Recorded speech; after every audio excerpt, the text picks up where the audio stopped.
Islander fans. Welcome to season 6, episode 13 of the Isles Talk show. My name is Paul Kreischer. I am your host for this evening. Gary and Joe will not be joining us tonight. Gary has some uh, dental work that needs to get done, and we need that to happen because we don't want him to look like Joe. It's bad enough Joe is the way he is, so we're hoping Gary gets everything fixed with him. And as far as Joe goes, he does have a somewhat of a serious issue with his house. The family's fine, but one thing is for sure, I do hope that he gets his internet fixed because that's the worst thing on earth right there. Like his house is like the Bermuda Triangle. The wind blows and he loses service. So, you know, Joe and Gary will be back next week, um, and we'll go from there. But it's actually a good thing that it is just us tonight because I wanted to take us away from what's been going on with the Islanders per se. Um, to make this very, very short, what's going on, guys? I see you. Um,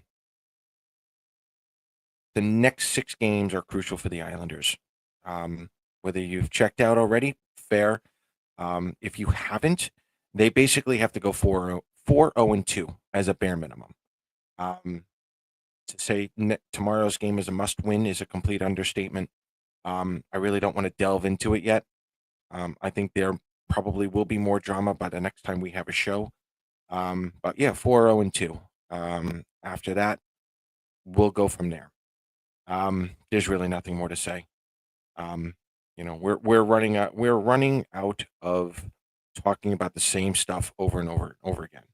So, yeah, 4-0-2. That's what they have to do now for the next 6 games, bare minimum. So, if they do it, lovely. We'll have something to talk about. If not, we'll play armchair GM for a little bit later on. But I wanted to do tonight is something a little different. Um, I've said this before, and this is the water cooler talk segment here. It's the NHL version. This is us coming together, sitting down, talking about the future of the NHL and how it affects the Islanders moving forward, and really not just the Islanders, but every NHL team. And I wrote on X, you know, how the Islanders can prepare for the Cole Eiserman era. And that's not to say Cole Eiserman is the next big star. I'm hoping he is, but I think you're going to see a lot of changes in the NHL over the next 3 or 4 years, which is probably where Cole Eiserman is going to be entering anyway. So, what I want you guys to do tonight, sit back, relax, give me your thoughts as I'm talking through here, and we're just going to have an NHL conversation. That's all this really is going to be. So, as I said before on previous shows, for me, I don't think the Islanders are retooling anymore. Let's be blunt. If the Islanders had the passion, they would have won last night. The Islanders should be in a playoff spot. They're not. Let's just get over that. But even with what's been going on, even if they make the playoffs, if they didn't, there are still a few players who are on pace to replace some of these older players that we have now. Okay. And really, all the Islanders had to do was just continue to draft. First round, second round, whoever, whatever. And just continue to draft and bring those players in. And then at some point, they would be a transition. Unfortunately, the Islanders have decided, and they are choosing to do this, that we're in for a retool this year. We're on pace for a retool. Let's give them a little more credit for the ones who are pulling through here. Okay. The Islanders are going to retool one more time, but I'm not going to lie. I think from an NHL standpoint, I don't think the NHL is going to do rebuilds anymore. I don't know if the NHL really is going to have retools anymore. And I think that's what's going to change over the next 3 or 4 seasons. And I'm going to explain why. So it's not just the Isles who are going to be in transitioning. I think it's really going to be the NHL. And I think what's going to start with that um, is going to be the CBA outcome. What is the CBA really going to look like in a year and a half's time?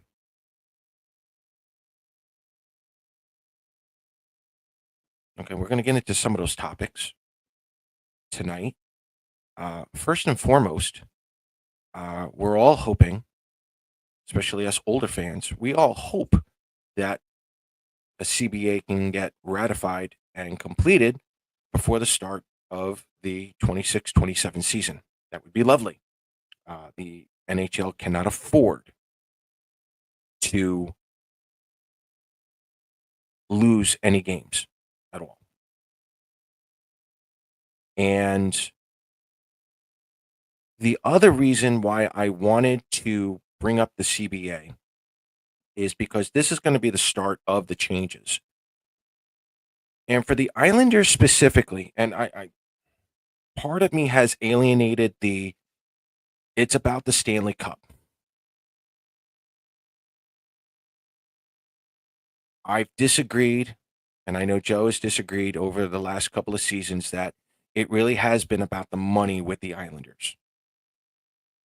This CBA coming up would change all of that. Because in another year and a half, I just got the updated numbers. The Islanders are roughly 20 million still in the hole from their day-to-day operations since Malkin and company took over. So they've been making money ever since because of making the playoffs, which is what they've been needing to do. Not have to do, but they've been needing to do in order to make up the $115 million that they've lost since 2016. Okay. I'm after this season, they make 15, 20 million, whatever. They're going to be close to making up all that money after this season. Entering next season, you still want the Islanders to be competitive, but you've got the All-Star game. You're going to have all of those stores opening up. You're going to have the hotel built. At some point, the racetrack is going to be finished. There's going to be a lot to do there.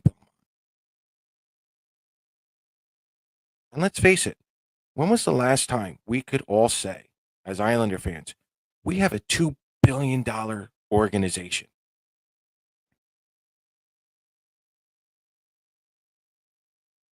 The Islanders are worth $2 billion, guys.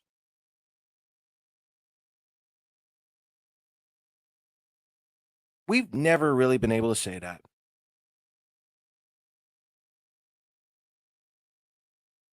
They're going to keep Hogberg. They can't send him down. If not, you trade him. He's got value. Someone will be sent down. That's easy. They'll ride 3 goaltenders. It's just that type of season.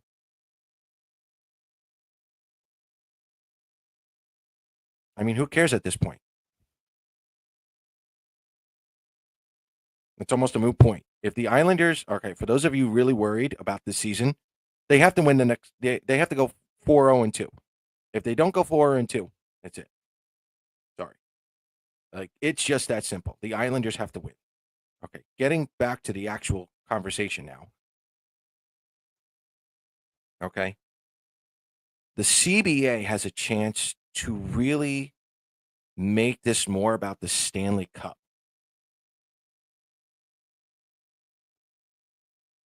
than it is about the money. And we're going to talk about this now. One of the things that it's going to benefit the Islanders with the CBA, especially in the last couple of seasons, the last couple of CBAs, excuse me, there's always been that compliance buyout. If the Islanders and the NHL, instead of doing a retool, they do a reset and they allow one or two contracts to be bought out, but it doesn't go up against the cap. Instead of having a Rick DiPietro day on July 1st, name a player you want out.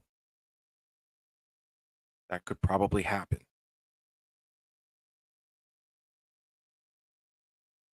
I think Ricky only has one more year anyway. But you get what I mean. Or maybe he's got two. We'll add one more if the Islanders decide to go that way. But that's going to be part of the CBA outcome. Will they allow teams to have a fresh reset? That's my hope. That would get rid of at least one contract, maybe two, depending on what they're allowed. The second thing coming out of the CBA, expansion. You're looking at least one, probably two expansion teams coming up. Probably within the next 4 years. Maybe 5 at most. You got Atlanta. I think Atlanta's in. I don't know if the NHL's waiting on the NHL. I don't know if there's another one.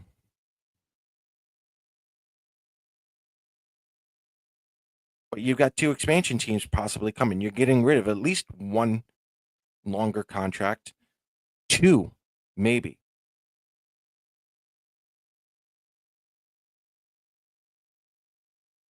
So in a matter of 3 or 4 years, all the contracts that we've been complaining about, or fans have been complaining about, when Cole Eiserman shows up, they're probably not even here. Hell, it even could be Bo Horvat. Who knows? Could be Matt Barzell in within that time. You never know. But there's going to be, call it a solid 2 contracts, not here. When Cole Eiserman or anybody from that 2024 draft showing up, or 2023, depending on how long they take.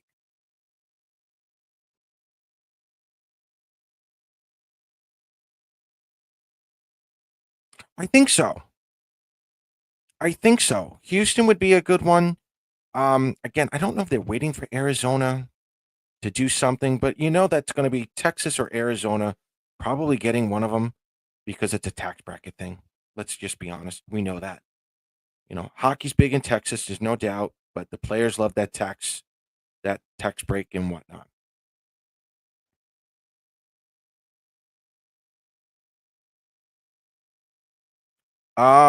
You know what? Do you bring back the Whalers? That's a great question. I don't know if Hartford could do it, to be honest with you. Right now, I'd probably go Atlanta over Hartford, but that's a good question.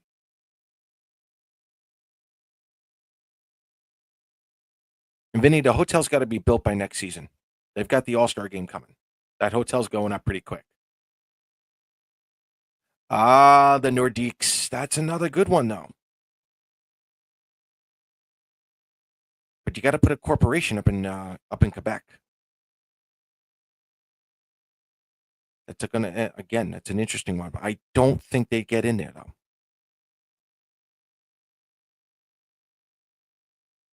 The other thing about the CBA is that salary cap increase. We got rumors flying right now. Flying. We're looking at 97 million in cap space. 97 million in cap space coming up next season. They're still a little bit behind from 2020, but they're catching up now. They're finally catching up. Thank you, Seattle. Thank you, Vegas. And thank you, Islanders. Because again, the Islanders making money has helped improve the salary cap. No doubt. And to a smaller extent, thank you, Arizona State University. because instead of the Coyotes losing 20 million a year, they actually made 5 million each of those years. And now a huge thank you goes to Utah. They're going to be making money. And at some point, Calgary's going to have their arena. Ottawa's got to get their act together and get downtown Ottawa. That's going to be phenomenal. That's going to be a great road trip. And then you got the 2 expansion teams. For me, though, and leave the,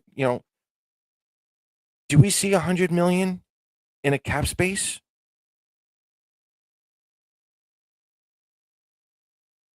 Do we see 100 million in cap space? Probably. Do you go more than 100 million? Because this is where NHL fans have really got to put their foot down. How much are you really willing to spend on a ticket? Bingo. It's always been about COVID, Brian. I've been saying that for years. It's always been about COVID. They're still reeling from that. It's always been about COVID. 100 million salary cap with all these teams, all these new arenas.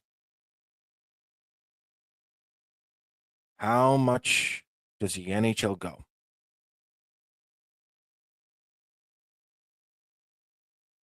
And I think that's going to move into what we were talking about before with the salary cap increase. You're getting expansion. And the other thing with expansion is you can still keep these 33, 34-year-old players. You can sign them to contracts because they are playing. They're playing okay. If some of these older players who want to keep their careers going but still stay in the NHL, there you go. You can keep some of the older players going around for the duration of their careers and they can keep going. You know what I mean? But I think the other big point here with the salary cap increase, and I completely forgot this next subject, and I'm going to do this on the fly, so forgive me here.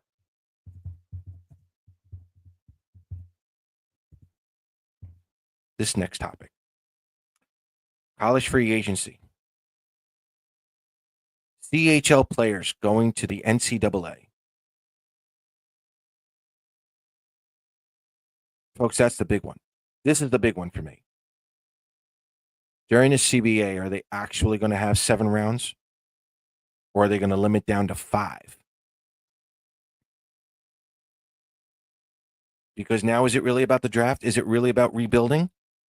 I think if you go down to 5 rounds, I think you're taking out that rebuild thought that some of us, a good chunk of us, grew up on.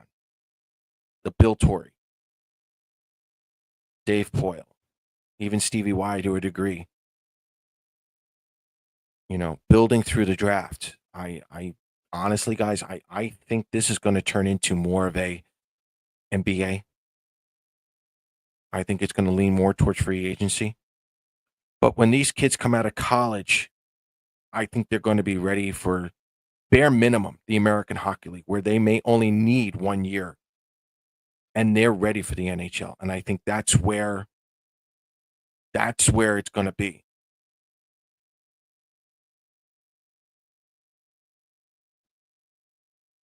Oh, excuse me here. 5 rounds would be less draft picks. Luke, forget about Lou. God, I'm not talking about that. Move on from Lou. Please. I've heard it will be 4 or 5 rounds. Right. Yeah. If it goes to 4 or 5 rounds, it's no longer a rebuild. You can't. I think you're going to see a lot of free agency moving forward by the time Cole Eiserman is a New York Islander or any other 2024 draft pick by the time they get into the NHL, the lower rounds. You know what I mean? I think that's where we're headed. And I think with the CBA, I think you're going to have teams write something up stating that if a player gets drafted at 17, 18, or 19, I think they remain a draft pick of that team, even if they go to college. I think that's how it should work. If a player enters the draft and they get drafted, hopefully, I think they should just remain a prospect for the Islanders or any other NHL team until they're ready to turn pro.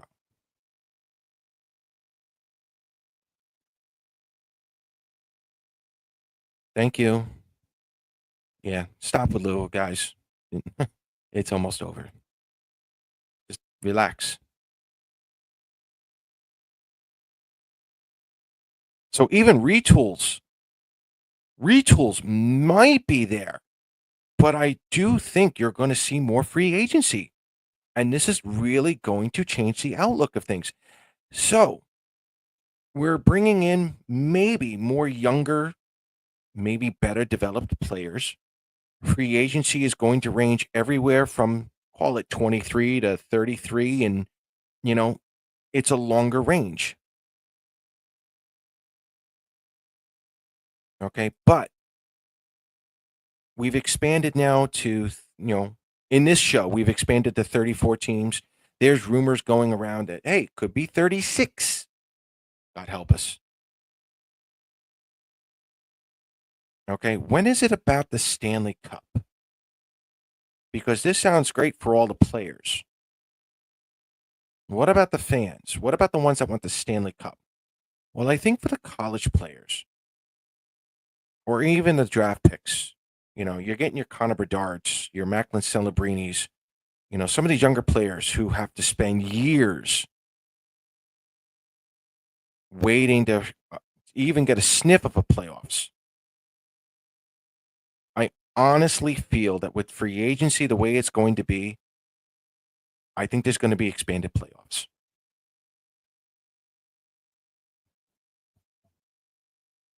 I think that's also going to generate more revenue for everybody else. But I think for the younger players, even if you get into a feel for what a playoffs could be. So let me give you this example. And again, this is water cooler talk. This is just me shooting something out. Okay. Let's just have fun with this. By the end of this season, in seventh place, you have the Montreal Canadiens. In eighth place, you have the Ottawa Senators. In ninth place, you have the Columbus Blue Jackets. And in 10th place, you have the Boston Bruins. The 9 and 10 teams would have to go to the 7th and 8th place teams' arena. It's a 3-game series, but they're all at the 7th and 8th seeds. So you're looking at the Habs and you're looking at the Sens. So both Columbus and Boston would have to go up to Canada in a 3-game series, and you do it AHL style. All 3 games in a row on a weekend, Friday, Saturday, Sunday.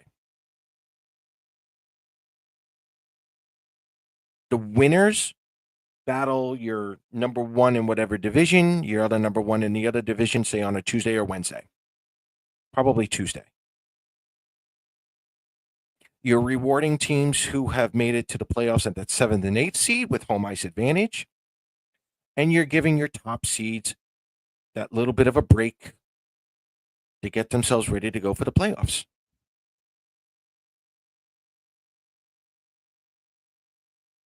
Yeah, something like that. Best of 5 first 2 rows. Maybe. Maybe. NHLPA will never go for that. Why not, though? Why not? You're getting the younger players into a playoff atmosphere. You got to give them something to play for. You're going to soon 34, call it 36, whatever it is. You just can't go 16. Now, to your defense, Tim, I don't think Bettman will do an expanded playoffs. But look at it this way. Let's go back to an Islanders history real quick. 2016, 2017. If we had expanded playoffs, the Toronto Maple Leafs had 95 points.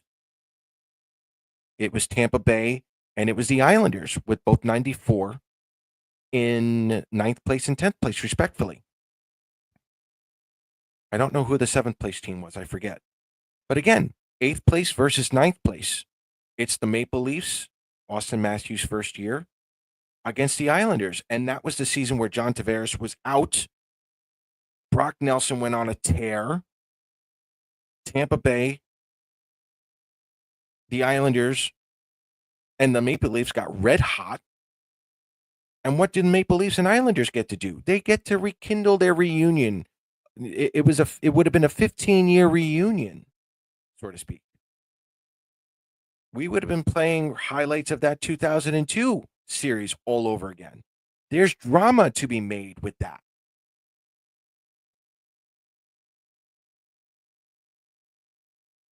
Yeah, players have never had a problem playing playoff games, no matter what style.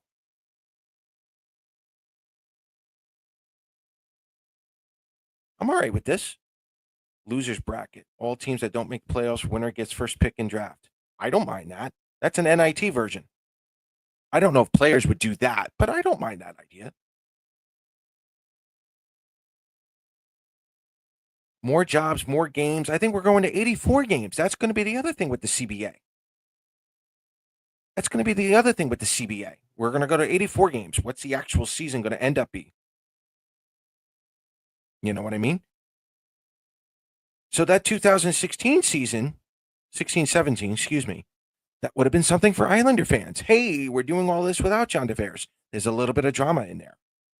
And there's other times we probably could have looked at it. Look, Detroit would have made the playoffs last year. Ottawa would have made the playoffs a couple of years ago. We wouldn't have to put them in a lottery league every year.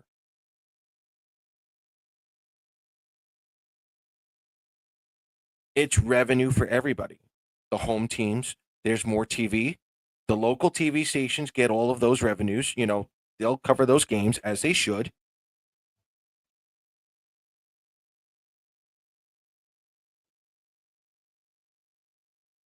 Two preseason game. Yeah.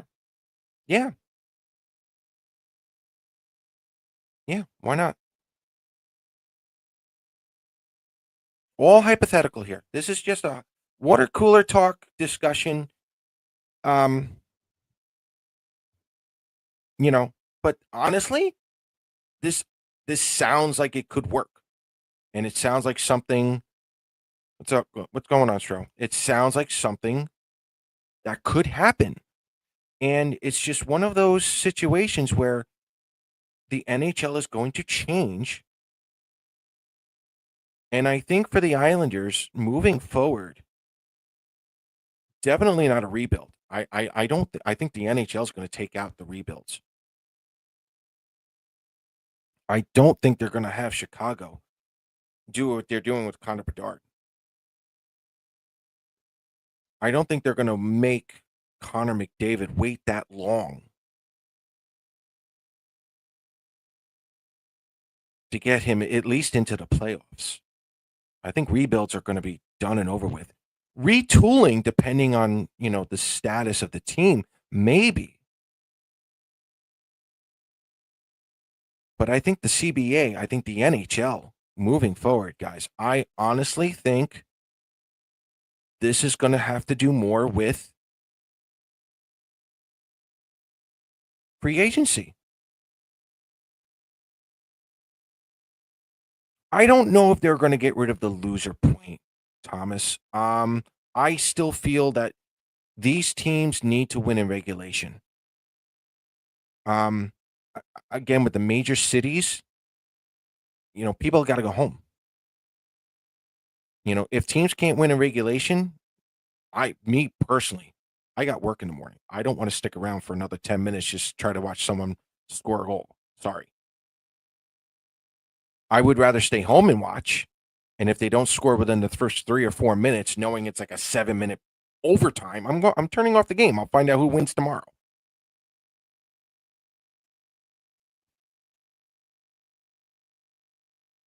Ooh, I don't want to know. He's going to push the envelope, though. He is. He's going to push the envelope. And that's the other thing with the salary cap, guys. This is something that's going to add a little more drama. Where are we here? Imagine at the trade deadline, instead of teams having $1 or $2 million, maybe 2.5, imagine if they had $5 million to work with. $5 million to work with at the trade deadline. Oh, JG Peugeot would be traded right now at the trade deadline, no doubt. You can cover someone's contract at 5 million, 4 million, whatever. Anyone making 5 million traded at this trade deadline. Why? Because there'd be enough space to do it.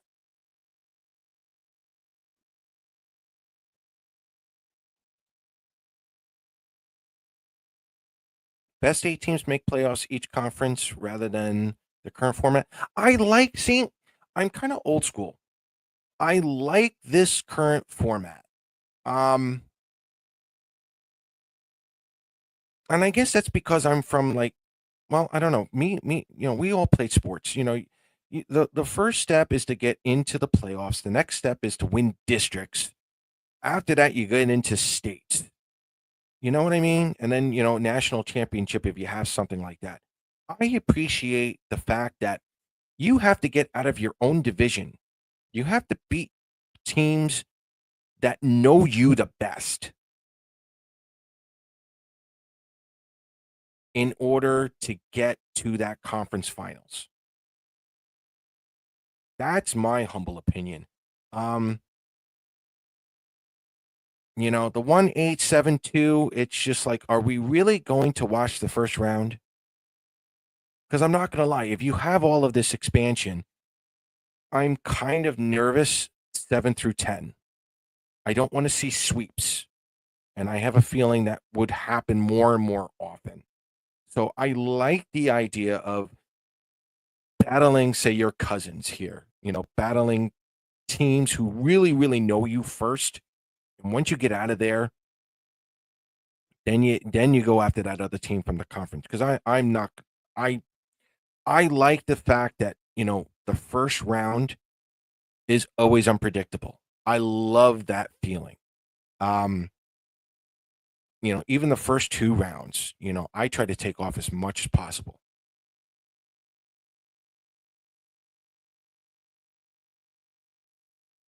I'm all right with this. Adopt the PWHL draft lottery rules. Get draft points once your team is eliminated by winning games to prevent tanking. I'm all right with that. I'm open to anything like that. All I'm saying is with the draft, it's going to change. And I've heard everything that Brian and Tommy were saying before. We're looking at 4 or 5 rounds. And what's that going to do for the Canadian Hockey League? What is it going to do for Europe, even the Russian leagues? It's going to force these coaches to better prepare these kids, these younger players, to be ready for professional hockey. It's now quality over quantity.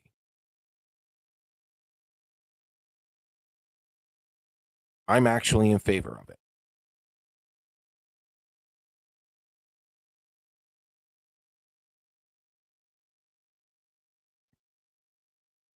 So, um, the game I think is going to the game is going to change. The formats are going to change. I think the whole NHL is going to reset. Now, how is this going to benefit the Islanders moving forward? Okay. You've got about 3 or 4 years for Danny Nelson, Cole Eiserman, and company that you just saw at the World Junior Championships. Around that time, it doesn't have to be exact. When they're ready for the NHL, they will be in the NHL. Okay. Having said that, what the Islanders need to do moving forward, and that includes this season, is that they need to make the team, both at the NHL level and the AHL level, they need to make it difficult for these guys to compete in. Every single player, basically from 2023 moving forward, I would like to see them being challenged to try to get this spot as a New York Islander. I need their character to be tested. I need to see how much passion they actually have.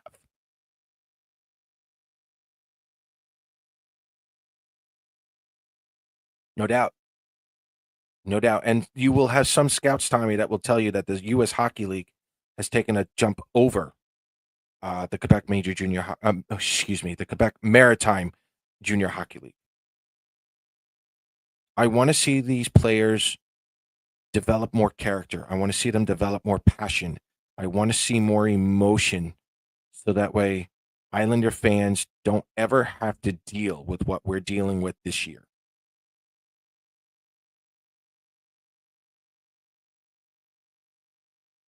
I envy Washington. I really do. I understand why moves were made in between 2020, the first year of UBS, and now. I get that. I understand it. But there is a transition coming, and I really, really want and hope the Islanders do something like what Washington has done, like Dallas has done, like Tampa Bay and Boston and others before them.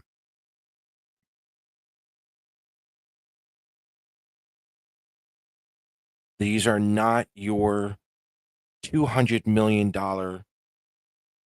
New York Islanders anymore. These are your $2 billion New York Islanders.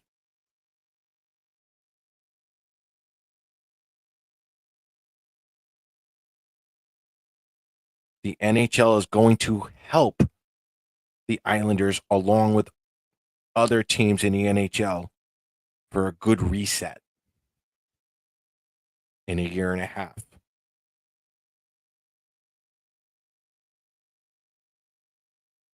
My hope is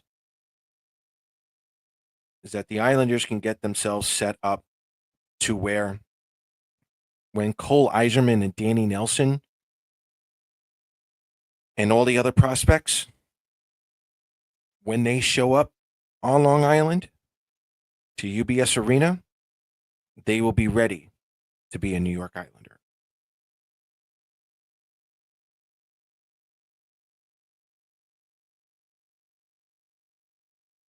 That's my hope moving forward as we all enter into probably a new era of NHL hockey.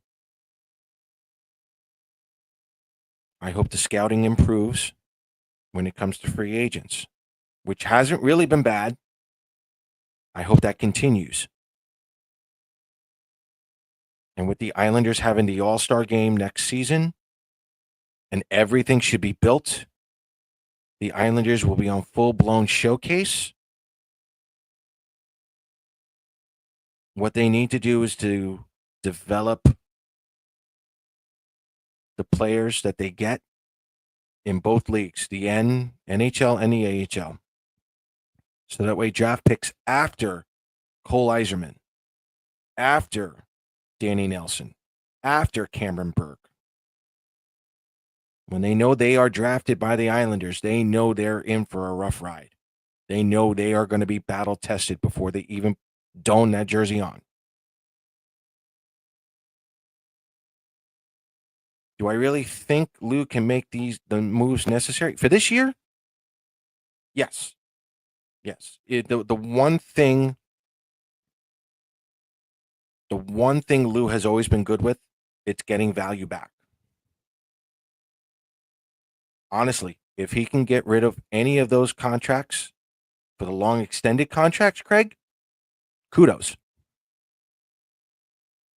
For me personally, if you want to bridge that gap between now and say when Nelson and Eiserman come back, give me any kind of a prospect who could be ready for Bridgeport. Give me any second round pick in 2026, whatever, whoever they trade. but make this the last year they retool. Make this the last year they retool. Because in all honesty, making money, I can't use that excuse anymore. The Islanders are now going to be land rich and money rich at the end of next season.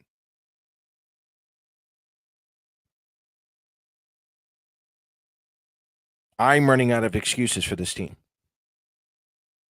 I used that money poor thing the last couple of seasons. Can't use it anymore. That's no longer a crutch.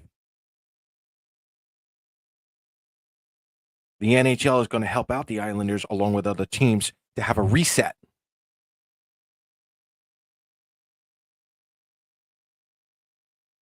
The Islanders have to make good on this reset moving forward, especially with what the Rangers have done so far this season.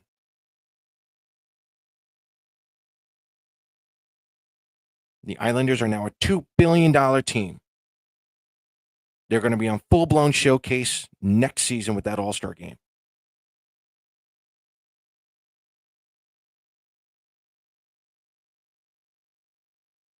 No more retools after this season.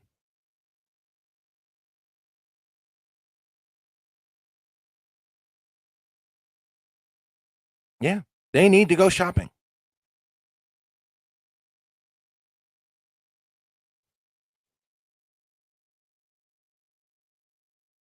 Yeah, Hogberg's on this team next season. He's on a one-way deal, 775, I think. This year was just a two-way. This year was just a two-way deal. Shake off some rust, and next year was a one-way.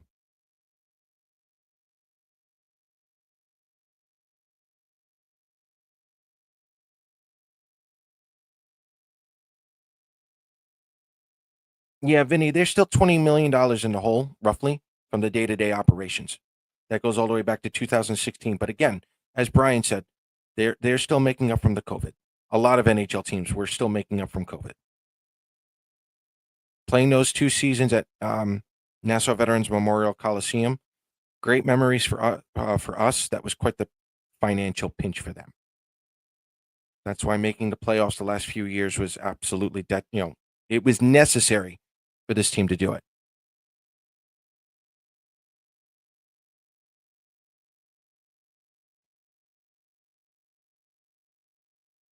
So that's it. That's my little rant. That's part of my water cooler talk. I think there's going to be a lot of changes coming. I think the Islanders are probably going to lose a couple of those longer contracts at some point, but I think you're going to see more free agency than you are draft. And I think the draft quality's got to be there. They have to draft really, really well in those first 5 rounds moving forward. The salary cap's going to go up. I think you're going to see expanded playoffs at some point, depending on who the commissioner is. So, it's water cooler talk time. It's your turn. Give me your thoughts, questions, comments, concerns. We can talk about the team right now. That's fine. No big deal. We can talk about players moving forward, picks, prospects, whatever. If you want to armchair GM for a few minutes, that's fine.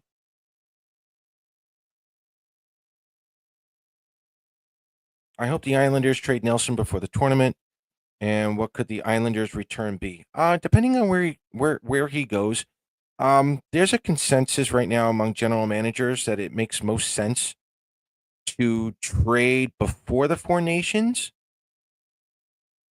Only because there's not a lot of time after the Four Nations and the actual trade deadline.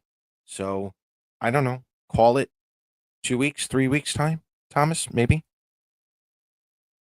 Get rid of the LTIR loophole in the playoffs. That would be interesting. That's another good one. Is the salary cap high enough that we don't have to use the LTIR in the playoffs? I think that would add more competition.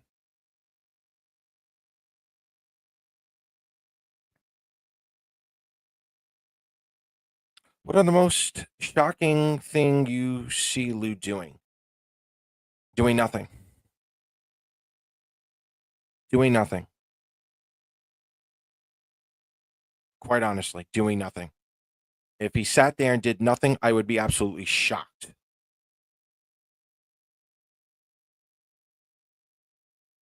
If the Islanders are indeed out of a playoff spot or a playoff hunt, I can't see Lou standing pat. Let's say the Islanders go 4-0-2 or 6-0 or whatnot. Would I be shocked if Lou did nothing? Yes. Would Lou be a buyer? Probably. I would be shocked if Lou did absolutely nothing. Agree. Sorry, Stroud. I didn't even see that comment, but I said that. You follow that up. Yeah.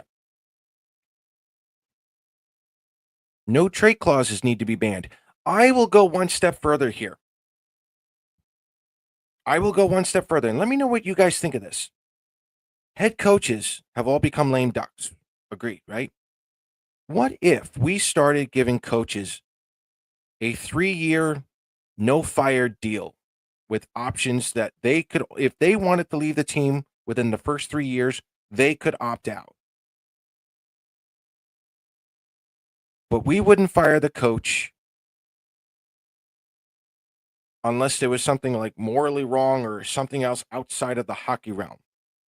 If you gave that coach some kind of a staying power, would you be for that? Because that would certainly change the idea of it being a players' league. Because now you're going to force these guys to spend time in a room to make things work. And it's going to force the coaches to be more of a player's coach if they have to, or if they have to grind it down. They know they're going to be here, but they're all forced to work with each other. God forbid.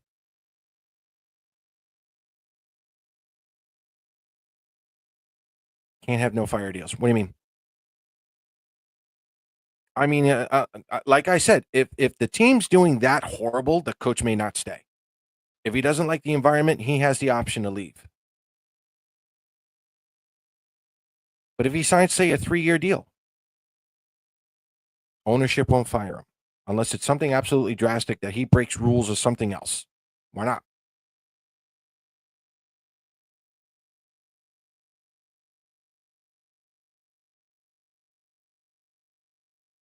I understand teams may not do that, but if teams don't start doing that, you're turning this into a players' league. No, I understand that. Not giving up the no trade clause, but I'm literally saying give coaches the same thing. Give the coach a no movement clause. He's not going to go anywhere. He's going to have a job for 3 years. Okay, so if he doesn't work as coach, he's still going to work for the team in some capacity. We could do it like that. But you're giving that coach staying power for at least 3 years, give or take whatever the years are.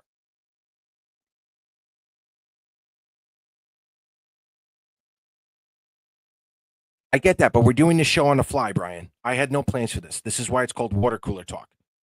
Honestly, we're trying to figure out this, and we're trying to put this into a CBA right now on the fly at 8:49 p.m.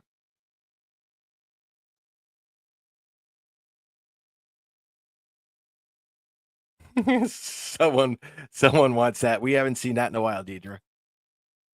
Yeah, this is all speculation, guys. We're literally trying to do this on the fly. How do you keep coaches here? And if you say win, okay, we've still kept this into a players' league.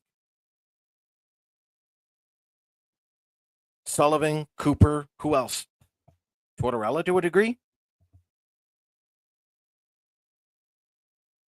Let me go back to Jeffries. Jeffries get a call up a cup of coffee. I hope not.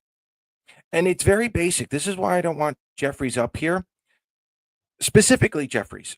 He has not played over 45 games in a season, and he's getting close to those numbers. He's put up decent numbers right now through almost 40 games.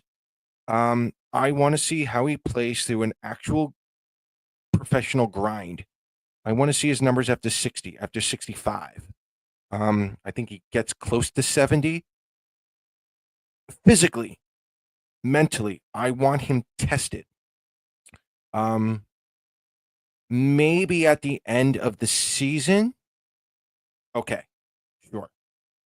But I want to see him get through this grind in the American Hockey League. And if he still performs those numbers like he has all season, yes, then bring him up. Like I said, make these kids work for it. Make all of these prospects earn their spot. Start putting it into their heads now. You want it, you got to earn it. Show the passion, show the commitment. Put in the effort. Good question, though.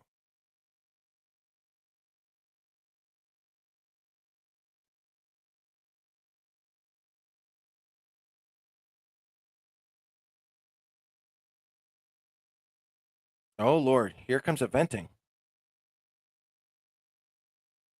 Brian Pinot is 29 years old,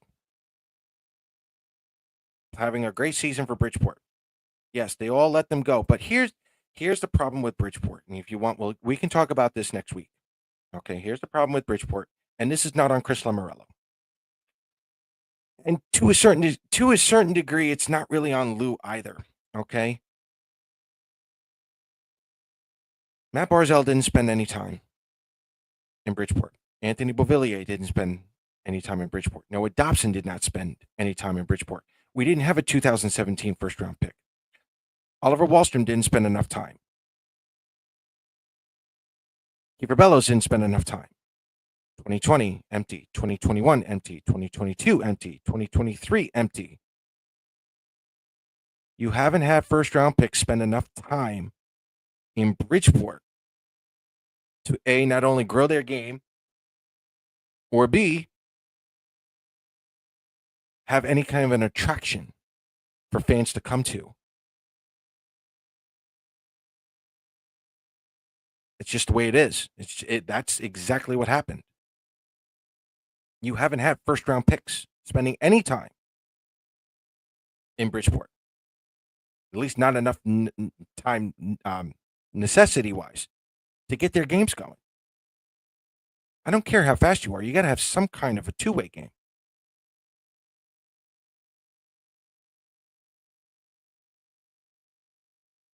I'm all right with this. Home fix OT. Teams are not allowed to bring the puck back to the defensive end. Okay, that's fine. Oh, listen, Holmstrom. I've said this so many times. The only thing Holmstrom had to do was shoot the puck. Shoot the puck more in Bridgeport. He's doing that now. Thank God. We'll see what the Islanders do with him next season and moving forward. He's shown enough right now that he can play in the NHL.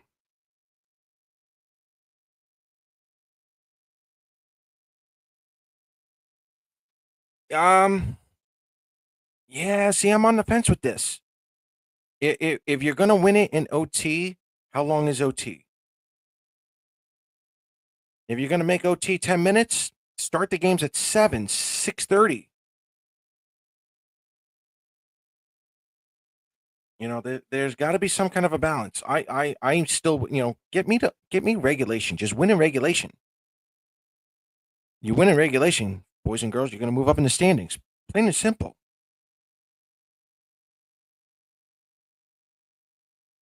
I'm all right with this. Force the play. I'm all right with that. Great question. I can't even talk. Great questions, by the way. Great questions. I'm good with 7 p.m. Sure. I'm also good with the game ending around 9:30.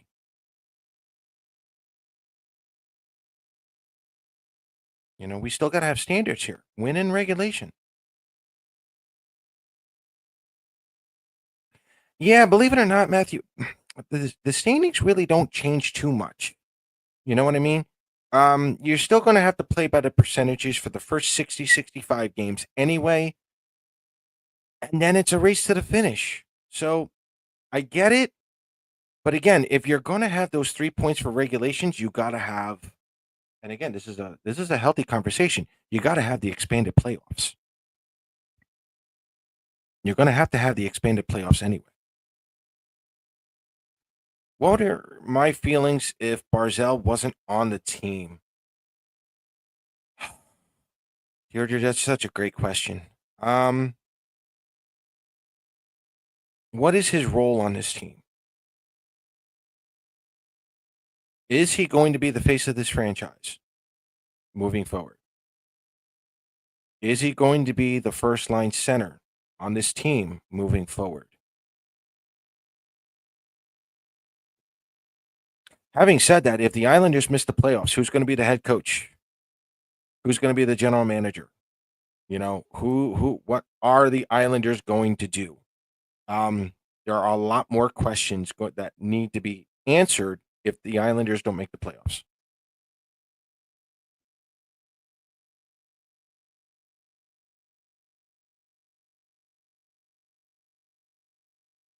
That's fair, but you're not, that just goes into my case. Keep shootout the way it is. Or put that red line rule to speed up the game, to force these players to play instead of pulling the puck all the way back. Growing up when there was overtime, players used to take that back. They just used to pass it around and there were a lot more ties going on. The motivation wasn't there. If you're going to keep those time zones, those 7 p.m. games, guys, the NHL, and again, this might be in the CBA, the NHL might have to force the players to actually play in overtime, you know, give them less room to work with. So we'll see what happens. All right, seriously, I don't know. I don't know. That's the problem. Who is Matt Barzell on this team?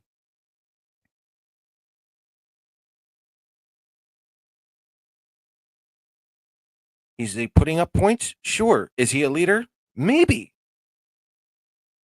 Is he still playing injured? I don't know.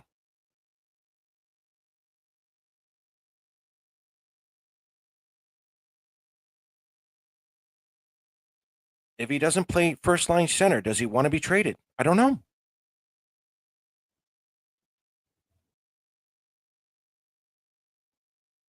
I wish I can give you an answer on Matt Barzell. Matt Barzell is to me is he's a question mark. I don't know who Matt Barzell is. As of right now, he is the kid who just won the Calder.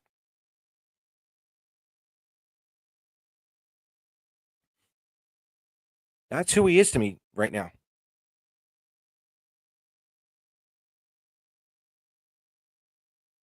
It's a very weird season. Playoffs? Playoffs? Thoughts on Dobson? I think he misses Mike Riley. And I think the Islanders miss Mike Riley desperately. They miss his offense. I love Isaiah George. I don't think Isaiah George, for right now, is the player that should be up there because he is more on the defensive side. Mike Riley's offense is severely missed on this team, and I think that's putting more pressure on Noah Dobson. And for some strange reason, Alexander Romanov has no goals this season either. Um, I again, Dobson needs help. Dobson can't do this alone, especially with the league growing the way it is. There's a lot more offense going on, especially with the bigger teams. Dobson can't do it all on his own. And that's not a knock on Isaiah George. One of the reasons why I wanted Isaiah George to remain in Bridgeport was basically to work on his offense. The defensive side, really, I think he's just, as he grows and matures physically and mentally, I think the defensive game is going to be there. I would love to see him grow his offensive game in Bridgeport before they use him as a New York Islander. Yeah, yeah.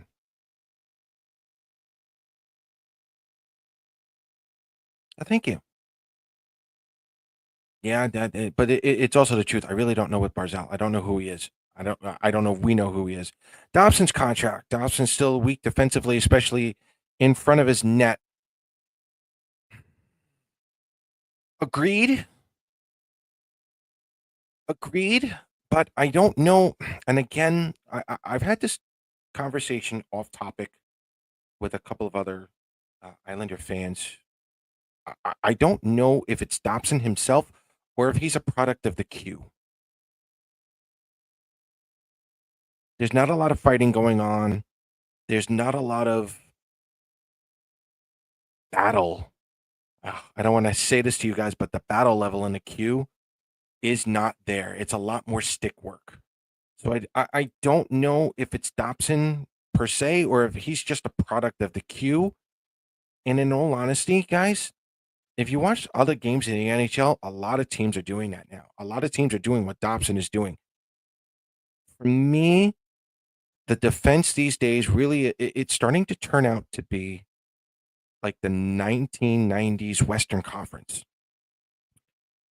And what I mean by that is, in the late 90s, you had your Eastern Conference where it was rugged, tougher. Your Scott Stevens. Whereas in the Western Conference, you had your Nick Lidstroms. You had more of it was a skill set. It was offensive. Yeah, they got grinding, but it was more of a finesse game in the Western Conference. And I have a feeling, and I've been seeing it more and more, and a lot of other people have too. The NHL is starting to become more like that late 1990s Western Conference, where it's more finesse, it's more stick handling than it is like that actual physicality. So I don't know if it's just, I don't think it's Dobson. I think that's just the way the game is going.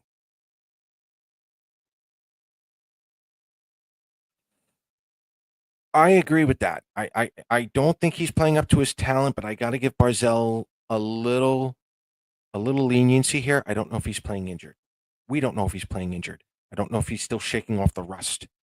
Um, I'm not going to bash players. I'm not. Um, injuries do happen. They're all playing with injuries, and it's just, where are they in their recovery? And is it affecting their play? Probably. But I don't know. Do I see Riley returning at some point?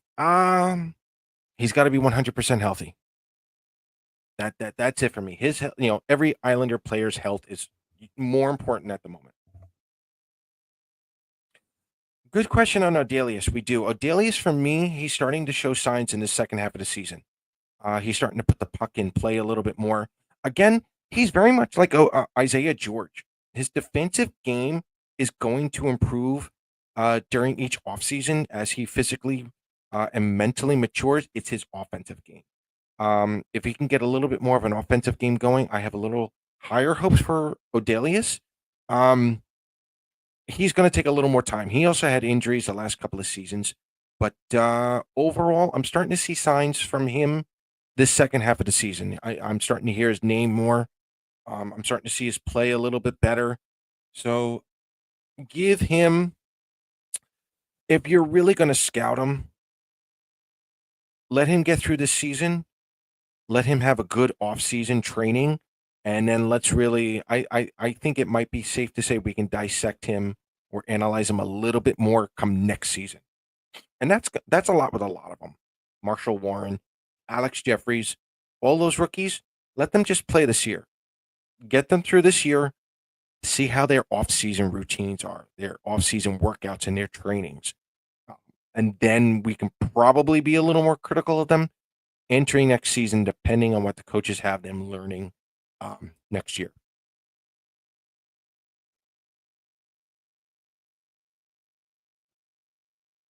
Fair enough.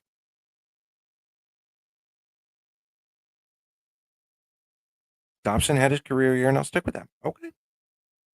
Yeah.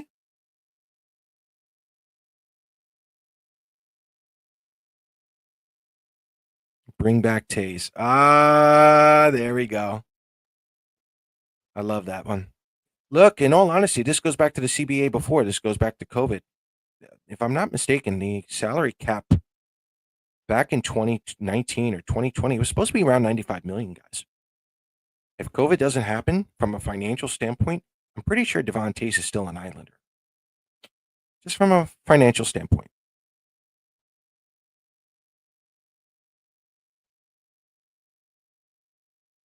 Yeah. Or if you can't re-sign them. If you can't re-sign them, yeah. Robert, I realize we've had a crap full of injuries. However, how do we maintain continuity if Watt keeps changing his lines and the pairings? We kind of said this last week. Poor Dobbs is now playing his opposite side. That's also true. I totally agree with Riley. And change the pace of the game and improves our transitional game, which is hurting. Absolutely, absolutely. And again, I would love to see Isaiah George develop his offensive game to something similar like Mike Riley. Um, Only because of the impact that Mike Riley had as an Islander last year. Okay, I'm not saying Isaiah George can score 40 point pace in a season like Riley did, but if Isaiah George can really tune his game a little more offensively, like I said, defensively, I don't have an issue with him. But I'll tell you what, guys, and I'm going to show my age here along with some of you, the rest of you. I really see a little bit of Kenny Johnson in him. He's quiet. He makes the right plays. You know what I mean? For his age and for the amount of experience that he has. If he can develop his offensive game for this new NHL, he could become that quiet defenseman that Kenny Johnson really was. Don't worry about the size. Don't worry about, the amount of goals, but that impact that Isaiah George could have. He puts in Mike Riley offense with a little bit of Kenny Johnson defense. Good Lord.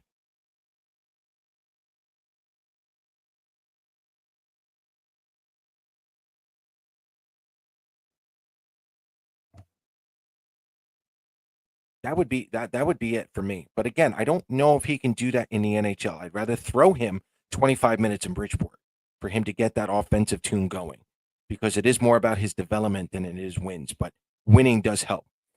Is Bolduc done as an Islander? Great question. I don't know. I think a lot of things are going to change after this season.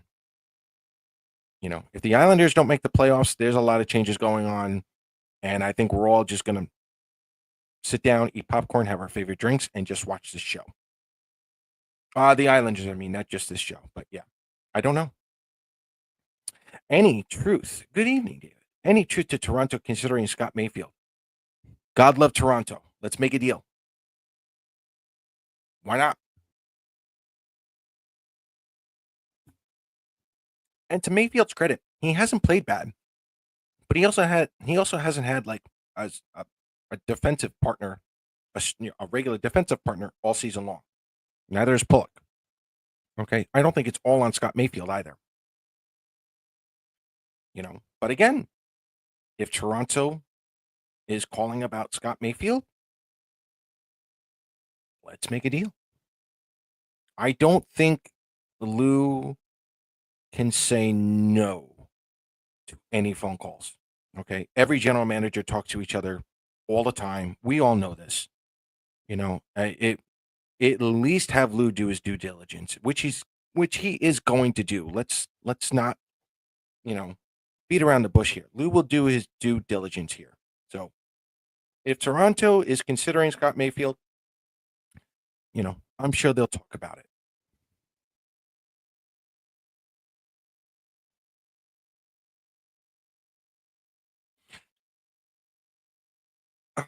Need to move on from Dobson. It's another Taste situation. Be careful what you wish for. Yeah, but wouldn't you rather help Dobson out first? He's 24, soon to be 25. Wouldn't you want a player to help complement him? Who complimented Dennis Potvin? You always have your star center complimented by someone else.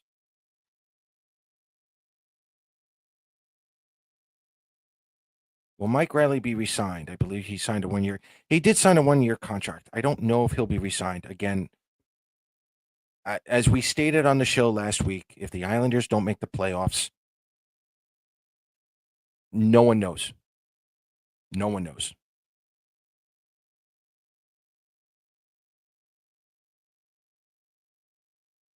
Okay, you're listening for offers. Nick Robertson for Mayfield. I'm all right with that. I'm all right with Nick Robertson. Return B for Mayfield. Who cares? Who cares? Are you kidding? That speeds up the reset, Thomas. Thank you. I appreciate it, Vinny. Oh, don't move on from him. Oh, okay. That's better, Matthew. I wanted to give you a little more there. Yeah, do not move on from him. Yeah, I don't think you should move on from Noah Dobson. I think Noah Dobson needs help.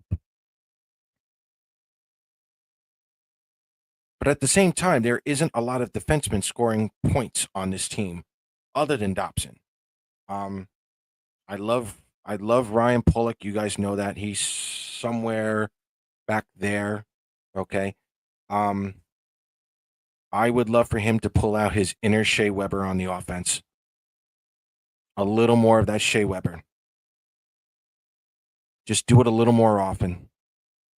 I still feel Ryan Pullock could be such a game changer if he just let go of the defense a little bit more and a little more offense. But again, I don't know what Wah's more of a defensive style. And if he's just doing what he's asked to do, okay, fine. But man, I want to see a little more Shea Weber offense coming out of Ryan Pullock. Cizikas, Pajot, Palmieri, Lee, all guys that play with heart and hate to lose. You lose more than stats trading any of them. Agreed. But you know what you also lose, Robin? Age. You lose the old age.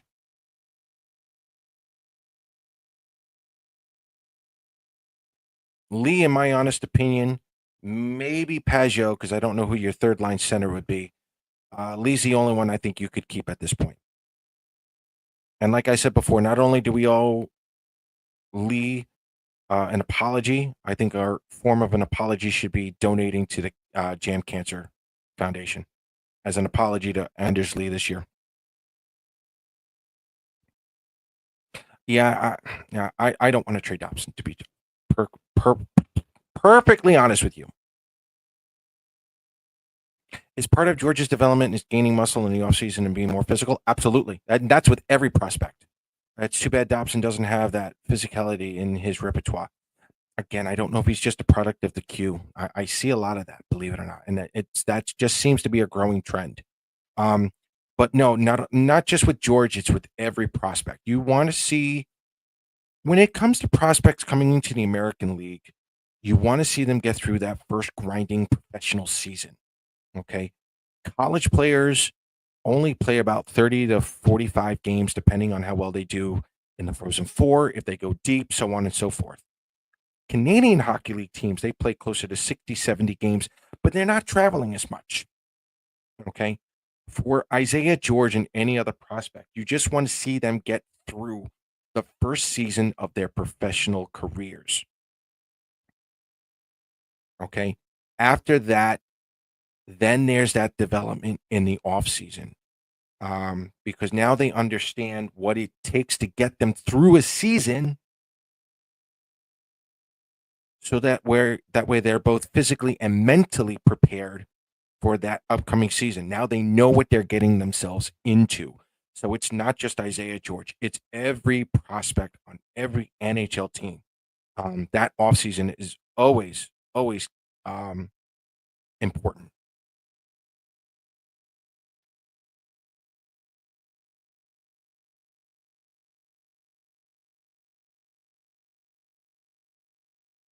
And that might be true. Maybe it is his conditioning. I don't know. I don't know. Maybe it's his conditioning. Maybe it's the mindset. Who knows? Maybe he needs a little more Johnny Boychuk than Dennis Seidenberg. Maybe.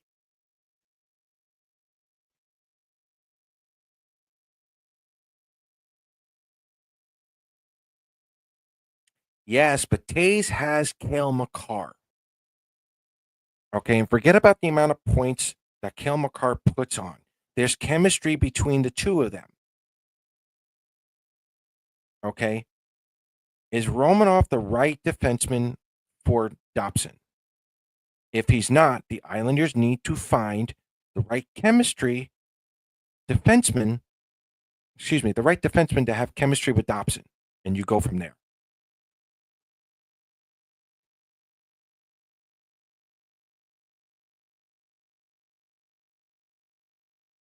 No, you're not trading any prospects. Absolutely not. Absolutely not. And I'll tell you right now, guys, you guys are going to love Cameron Burke. Cameron Burke playing for the University of North Dakota. I don't like comparing him to other NHL players, but he's kind of a Brad Marchand. He'll play center. He's going to get in your face. Islander fans are going to love him if he makes it to the big club. He's going to play for every player. Every other team's going to hate playing against him. He's putting up some decent goals in college. He was supposed to go for a national championship this year, but he's been injured. Not sure what North Dakota's going to do. And he has the talent right now where he could be playing in the American League, I think a couple of seasons ago already. So there's a little more in the pipeline that Islander fans may not be aware of, but they're coming in soon at some point. Pelech, Duclair, Nelson, Varlamov will all give returns that will set us up for the next 5 years. Yes, but agreed with that, Robin. But the Islanders still have to be competitive. You still have Barzell here. You still have Horvat. You still have Sorokin. You have Dobson. What you need to do for these younger players who get drafted, or for any of these college free agents, or for whoever younger free agents in the future, you have to continue to make that push for the playoffs. Bare minimum. You want to be that attraction. Look, no offense. Juan Soto signs with the Mets. Was he signing with the Mets? Maybe because of Lindor. But because the Mets went so far, there's a chance now with Soto coming in. Soto saw what the Mets were doing. That's what the Islanders need to continue to do. The Islanders need to continue to win, to keep drawing in free agents now.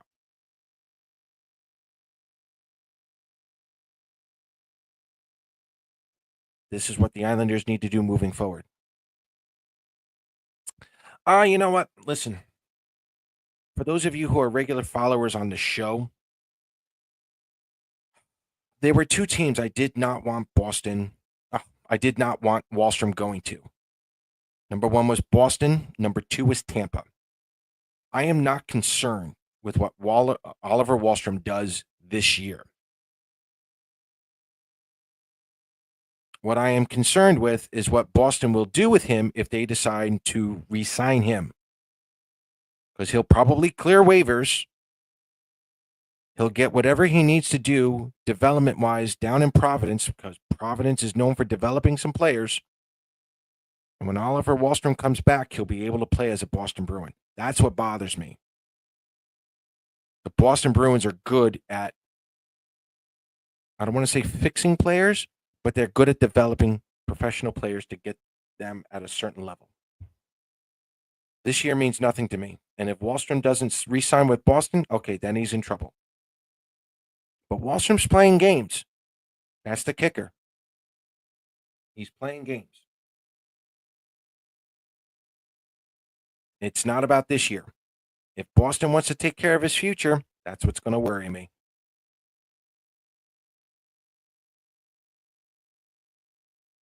Agreed. Dobson had so much poison focus when he paired up with Big Z. Bingo. See, I know you guys all get this. Yeah, but he did. That's also true on all of his partners. But you need that calming effect. You need that calming effect with, so that way Dobson can go play that offense knowing that his back is going to get covered.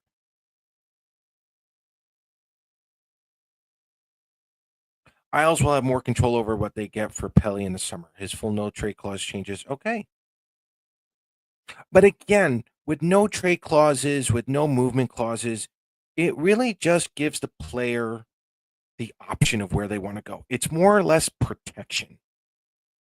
Okay, so if Pellick really doesn't want to be on Long Island anymore, he'll go to Lou and be like, "Look, I will waive it. Let's see if we can get someplace done wherever." So let's say he wants to go to play in Toronto. This is just for the sake of this show. Okay, let's say Adam Pellick wants to go to Toronto. Would he waive his no trade clause or no movement clause or wherever to go play in Toronto? Yes. All those clauses just give the players a chance to decide where they want to play. That's all. If he wanted to get moved, he could get moved by his choice.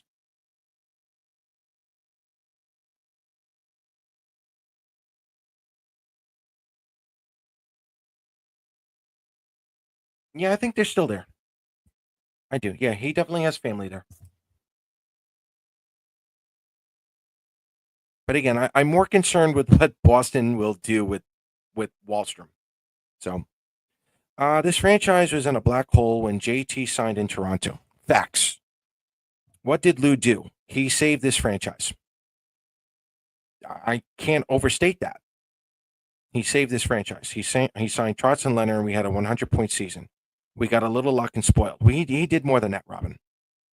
And I will defend Lou until this day. And it's not from a hockey perspective.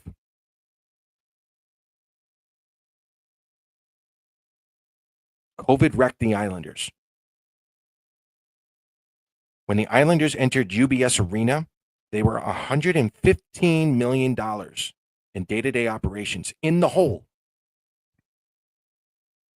Black hole. When the Islanders got that COVID at UBS Arena and those players were out, and Bridgeport was brought up, and the Islanders ended up going 0-8-2. Ladies and gentlemen, the New York Islanders were an official expansion team. Expansion team. Your regular players are out. Your minor leaguers can't help you win one game. You're an expansion team with a brand new arena.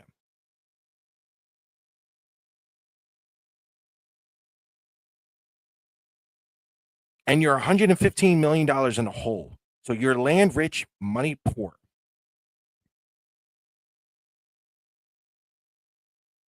When you're at Nassau Coliseum, you were land poor, money poor.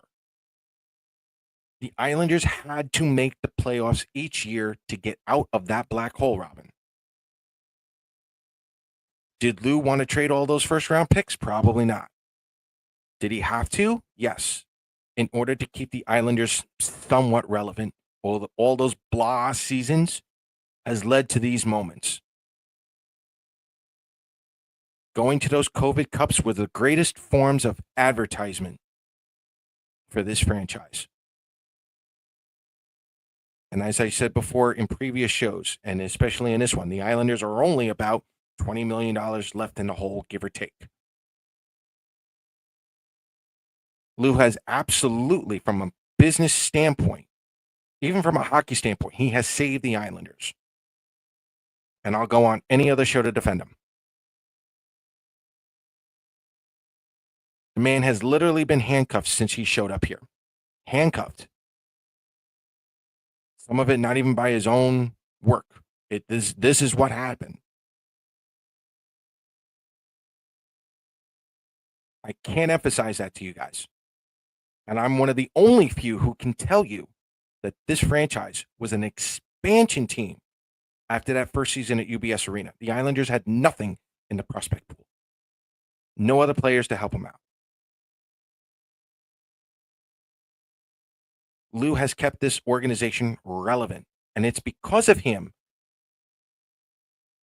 that the Islanders have been able to make money, and the NHL salary cap has been able to go up because of that.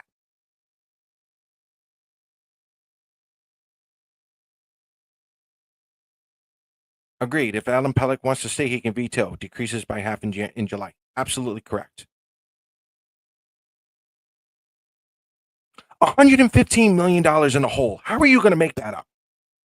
Charles Wong couldn't even do that. Do you understand that? That's like spending 5 years on Nassau Coliseum. And when I say by an expansion team, how long does it take an expansion team to make the playoffs these days? 5 years? 7 years? Doing a proper rebuild? Really? No one else was playing at Nassau Coliseum, Matthew.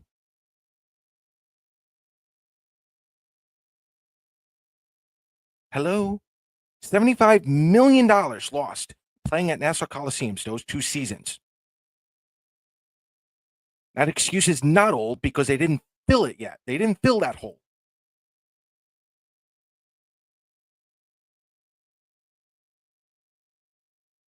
Very shortly after the Isles were decimated by COVID, the NHL changed the isolation requirements. So, no, not all teams dealt with COVID with the Islanders.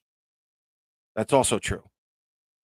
But what it showed was that the Islanders were ill prepared for an 82-game season.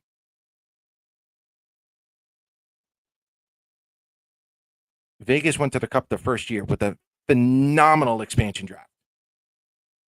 Phenomenal expansion draft. That's not a regular draft, Thomas. That's an expansion draft. Big difference. Good try, though. All right, listen, boys and girls, this has been fun.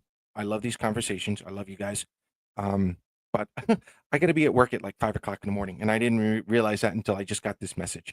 So I do have to go. Final thoughts right now. Listen, the NHL is going to be changing, and I think it's going to be a big reset. And I think that's what the Islanders need to do at some point with the NHL changing the way the salary cap's going to go, expansion, maybe expanded playoffs at some time. It's time. I think the Islanders need to take this season. If they don't make it to the playoffs, I think they need to do a complete reset. Not necessarily, do a complete rebuild, but they need to figure out who wants to be an Islander, who wants to stay, who wants to go, who wants to win. So, having said that, for now, just watch the games. The Islanders got to go 4-0-2. If they don't, we watch Matt Martin rack up 1,000 games. We see who gets traded, who doesn't get traded, and we get to talk about it for the rest of the season. Joe will be back next week. Gary will be back next week. Thank you guys so much. I do love you guys. I love these conversations. Kelly McKinnon has always been a winner. Absolutely. Yep. Yeah. And again, I will defend Lou for the business side of things because honestly, he's been handcuffed, and I'll defend him to the end. Having said that, boys and girls, we're entering a new era of NHL hockey in another year and a half. Hopefully, the Islanders can get a nice little reset going, and we can get teams, we can get them to start building up this organization so that way we don't have to rush prospects anymore. And when Cole Eiserman is here, when Danny Nelson is here, and all the other prospects that have already been drafted, it makes it a little tougher for them so that way they can develop their character, they can develop their strengths, they can develop their passion for this game. So that way we Islander fans don't have to go through another season like this where the passion is lost for a good chunk of these players. Not all of them, but a good chunk of these players. So, having said that, boys and girls, have a great night. We'll see you next week. Let's go Islanders.